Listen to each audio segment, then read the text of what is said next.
Quando a gente pensa no Jardim do Renascimento, o que vem à cabeça? Um lugar bonito, talvez? Bom, era muito mais do que isso. Era uma ideia revolucionária, uma verdadeira declaração de poder.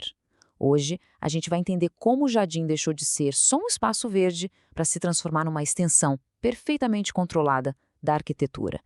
E a ideia central é essa aqui, que pode parecer estranha. O jardim se tornou o cômodo mais importante da casa, só que do lado de fora. Não era um fundo de quintal decorativo, não. Era o grande salão de festas, um verdadeiro manifesto no espaço, que mostrava uma forma totalmente nova e ousada de ver o mundo. E essa citação, olha, ela resume tudo perfeitamente. A mentalidade mudou da água para o vinho. A natureza não era mais só algo para ser admirado de longe. A ideia agora era intervir, era desenhar, dominar e organizar tudo segundo uma ordem racional, uma ordem humana. Mas o que é que motivou essa transformação toda? Para a gente entender o jardim, a gente precisa primeiro mergulhar na mente de quem o criou. E essa mente é a do Renascimento, um período de mudança cultural, assim, gigantesca. O Renascimento foi, acima de tudo, o despertar da razão. A ciência e a matemática saíram dos livros e foram aplicadas em tudo, inclusive no design da paisagem. Por isso, esses jardins não são só bonitos, eles são a materialização da crença de que a humanidade podia, e mais, devia, impor uma ordem racional ao mundo. E aqui está a grande virada de chave. A natureza deixou de ser vista como algo selvagem, místico, incontrolável.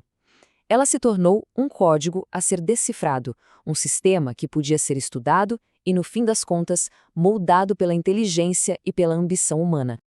Ok, então essa filosofia toda é muito interessante. Mas e na prática? Como é que isso virou design de verdade? Quais foram as ferramentas que eles usaram para projetar esses paraísos tão controlados? A principal ferramenta de todas foi a geometria. A planta do jardim não era um anexo, uma coisa à parte. Era uma continuação direta das linhas e formas do prédio. Juntos, eles formavam uma composição única, integrada, onde nada, absolutamente nada, era aleatório. Tudo seguia uma lógica matemática bem rigorosa. Em seguida, veio a simetria. Pensa num eixo central bem forte, que geralmente saía da porta principal do edifício e dividia o jardim em duas metades perfeitamente espelhadas. Isso não era só para deixar o visual bonito, era uma declaração de equilíbrio e de controle perfeitos. E o que este diagrama mostra muito bem é que a arquitetura não parava nas paredes. De jeito nenhum. O eixo visual, essa linha imaginária de força, é a grande prova disso. Ela se estende pelo terreno, guiando o olhar e conectando o espaço construído à paisagem lá longe, como se tudo fosse uma única e grandiosa obra. Essa lógica de controle, claro, se aplicava também aos elementos naturais. A água foi domada, transformada em engenharia hidráulica, com fontes e cascatas calculadas milimetricamente. Já a vegetação, bom, ela foi tratada como se fosse argila nas mãos de um escultor, sendo moldada em formas geométricas perfeitas. E nem a escolha das plantas era aleatória. Espécies como o bucho, que era perfeito para desenhar aqueles canteiros geométricos, os parterres, o cipreste, o teixo, todas elas foram escolhidas não pela beleza selvagem, mas pela sua, digamos, docilidade, pela capacidade de serem podadas e transformadas em verdadeira arquitetura viva. Agora, vamos ver como todos esses princípios ganharam vida em dois exemplos que são simplesmente lendários. São dois jardins que, até hoje, funcionam como verdadeiros manifestos de poder e de design. Lá na Itália, a Villa d'Este é um triunfo sobre a topografia. Em vez de tentar aplainar o terreno, os projetistas usaram a inclinação do morro para criar uma cascata de terraços e fontes espetaculares. Eles basicamente transformaram um desafio geográfico numa obra de arte. Já na França, Versalhes é o exato oposto. É a conquista da planície.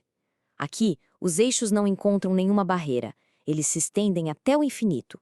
É uma demonstração inequívoca, sem sombra de dúvida, de poder absoluto.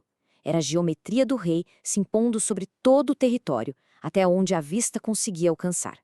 E essa comparação ilustra as duas abordagens de um jeito brilhante.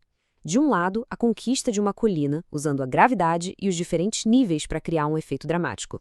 Do outro, a conquista de uma planície infinita, usando a perspectiva para projetar o poder. Mas essa história não termina no Renascimento de jeito nenhum.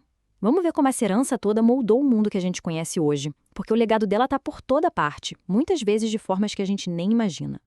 A influência é surpreendentemente direta. Os jardins barrocos, que vieram depois, levaram essa escala para um nível de grandiosidade ainda maior.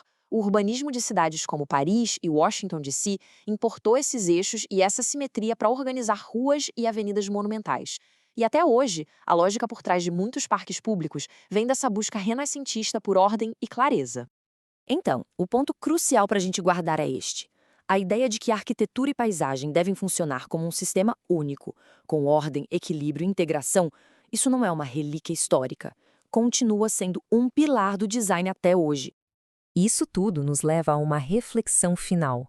A busca do renascimento por ordem na paisagem era, sem dúvida, um reflexo daquele tempo.